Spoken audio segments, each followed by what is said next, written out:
So my question is this. This is a 2003 Pontiac Grand Am, 2.2 liter ecotech motor. And right now I see the security light is on, which wasn't on before. And it does say service engine.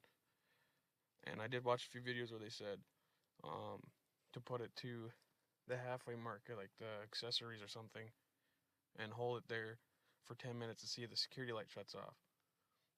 So I'll attempt to do that after this. But what I'm wondering is, have you ever heard a car start like this?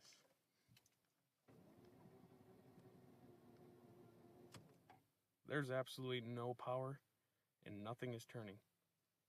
And there goes the security light. Anybody who can help me, just let me know.